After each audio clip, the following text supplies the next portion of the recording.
I'm Christian. I'm Alex. And today we're driving a Fiesta ST. Oh boy.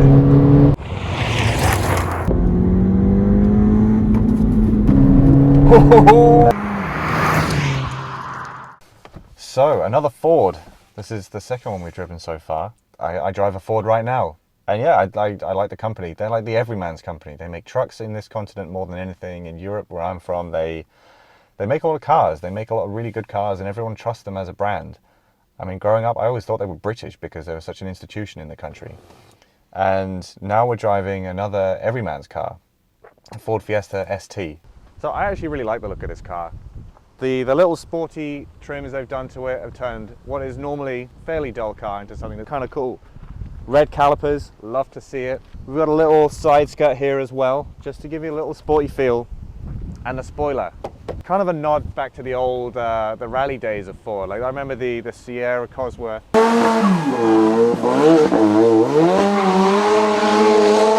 The one accommodation they had to make with this, you'll see there's a spoiler and there's an antenna. Look how close that is, 1/3 of a centimetre gap. And we got a nice twin exhaust as well.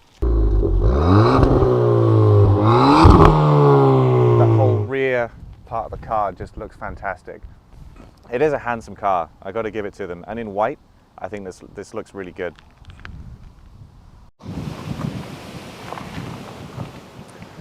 So starting with the front end, we got this huge ass grille here. I think it's inspired by a whale, but also Aston Martin styling, which Ford kind of, borrowed years ago and are still kind of reusing it in different ways. Looks good. Kind of got a weird front shape, but it works. Yeah. Something amusing about the Ford Fiesta ST is the amount of STs that are actually plastered everywhere. We got 2 on the seats. We've got 1 on the steering wheel. We've got 1 on the transmission shifter. And also, we've got a couple on the door sills. So we know it's an ST. We get it, Ford. Thanks for letting us know. Europeans love a hot hatch. They sell pretty well over there. And I never thought the hatchbacks sold that well in this continent because everyone's like, well, they're just too small. What am I going to do with that? There's all this, it's such a big country. Like, why do I need such a small car? That's true. But hot hatches, you put a bunch of power in a tiny car.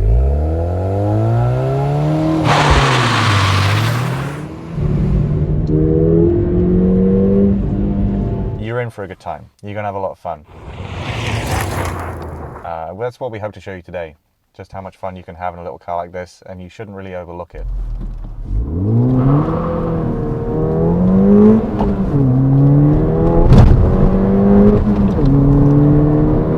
These are really cheap. No, it's an affordable vehicle that could be a lot of fun, if you want something sporty and on a budget. Yeah, like $15,000 or something for this, right? Oh yeah.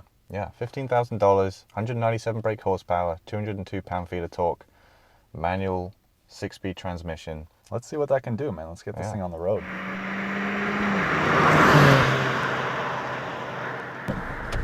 All right, we're just gonna spin this around. We just drove past this road. Looks pretty decent. That's what we like to do on a Saturday in Ontario, is go hunting for interesting roads. Because there's not many, so it's almost like hunting for truffles without one of those truffle hunting pigs. And we found one. This is a fucking beaut. What do we have here? Hey-oh. Nice little dip, nice little curve. Oh, that was nice. Yeah. It's a little bit like Canada's Wonderland. You queue for 2 hours, and you get about 5 seconds of ride, and then it's 2 hours for the next one. The second gear, I think, is my favorite gear so far. Loads of torque. Nice. Woo! We're off. And we're off. Is that a little e-brake pull I saw? That was a little e-brake pull. Okay. It does work.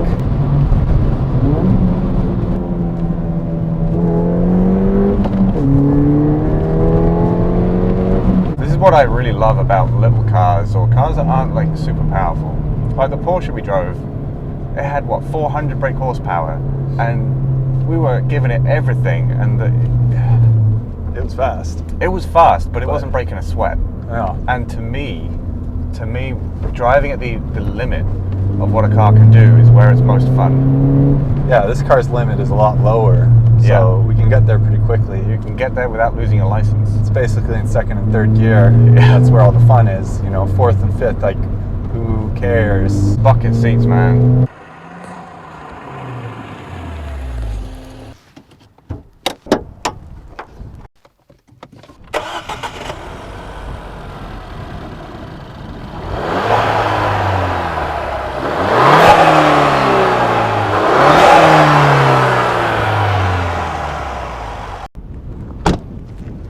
Hey Alex, Yeah. you know all those 8 ST logos we found? Yeah? There's one more! Oh. I If see. it wasn't the most Fiesta-ist Fiesta there is. Well, there is. Well, now that we're looking at it, this is the 1.5 liter EcoBoost engine. You've been driving all day now. How do you feel? Feel good, you know. It's enough power to get a small car around, and it's quick, that's for sure. What do you think? Yeah, I've been having a great time driving it. A lot of fun, a lot more fun than I expected to have in a little Fiesta. You really feel all the power, and when that turbo comes on song, you just get everything delivered straight away. When it came out, everyone was like, wow, how are they getting that much power and that much economy at the same time? And they've done a pretty good job. There are mixed reviews of the EcoBoost engine in the UK. I've heard a lot of stories about the engine blocks cracking. And this one as well, the classic Ford problem. There's this plastic over the top, and if you took it off, there's just cables everywhere. It's a really ugly looking engine. And yeah, I'm sick of looking at it already. I'd rather just drive it, you know. So let's go and do that. Okay, overall impressions of the Ford Fiesta ST, starting with you, Christian. This is one of the best cars I think we've driven. I'm in love with this car already. I know that sounds really sad because this is like a 200 horsepower compact car, but for what it is, think about it. It's $15,000. It's really good on gas. It's practical. It is a daily driver. It is a weekend driver. It throws you back in your seat. It's got bucket seats so you're not sloshing around when you go around the corners, which it takes wonderfully. Plenty of grip. The suspension is nice and stiff as well. I mean, I would consider buying one of these.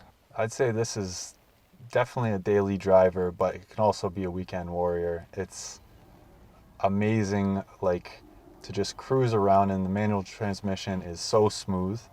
And yeah, I jumped in. It was like so easy to just get into it, get going real quick. Yeah. And I think it'd be awesome around the city too. We haven't really experienced like that too much, but out in the countryside, it takes turns really, really well. You know, these windy country roads, very nice, very nice. Very little turbo lag. You put your foot down and it just goes. And I have absolutely no complaints with this car. Yeah, just if you want a mix of everything, you know, a little bit of fun, a little bit of fuel economy, all around. It's a really good all-rounder. Yeah, all around good car. Yeah.